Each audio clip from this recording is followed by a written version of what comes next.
Hello అండి అందరికీ. మనం ఎప్పుడు వడలు చేసినా కానీ గట్టిగా వస్తున్నాయి, లేకపోతే ఎక్కువ నూనె పీల్చొస్తుంది అనుకుంటూ ఉంటాం కదండి.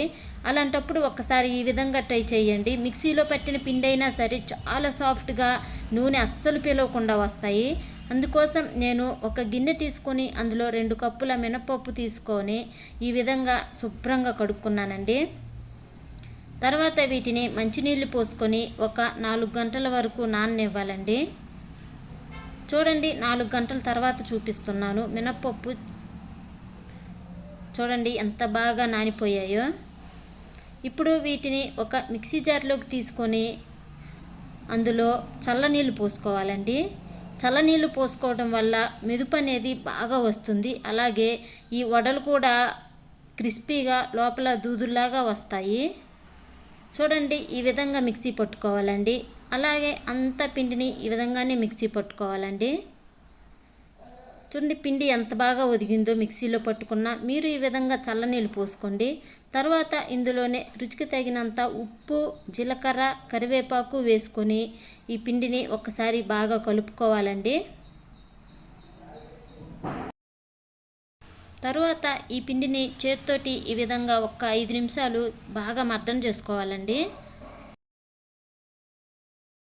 పిండిని ఈ విధంగా 5 నిమిషాలు బాగా మర్దన చేసుకున్నామంటే ఈ పిండి అనేది పొంగుతుంది. చూడండి, పిండి అనేది ఎంత బాగా పొంగిందో. అప్పుడే వడలు పైన క్రిస్పీగా లోపల సాఫ్ట్గా వస్తాయి.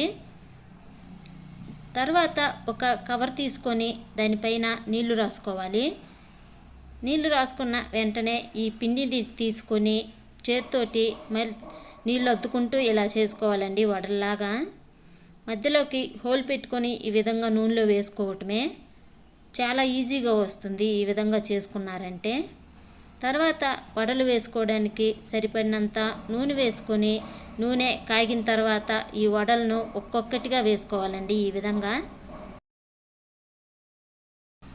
ఈ విధంగా అటు ఇటు తిప్పుకుంటూ మంచి రంగు వచ్చే వరకు వేపుకోవాలండి.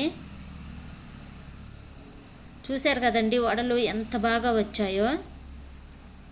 ఈ విధంగానే పిండి మొత్తాన్ని వడల్లాగా వేసుకొని వేపుకోవాలండి. అంతే అండి. నూనె అయితే అస్సలు పేలవదండి. మీరు ఒకసారి ఈ విధంగా ట్రై చేసి చూడండి. వడల్ని ఎంత బాగా వచ్చాయో. పైన క్రిస్పీగా లోపల సాఫ్ట్గా చాలా అంటే చాలా బాగా వచ్చాయండి వడలు. మీకు ఈ వీడియో ఖచ్చితంగా నచ్చిందని అనుకుంటున్నానండి. నచ్చితే మాత్రం ఇంకా మంచి మంచి రెసిపీస్ కోసం మన ఛానల్ని సబ్స్క్రైబ్ చేసుకొని ఒక లైక్ చేయడం మాత్రం మర్చిపోవద్దండి. ఈ వీడియో చివరి వరకు చూసినందుకు చాలా చాలా థ్యాంక్ యూ అండి అందరికీ.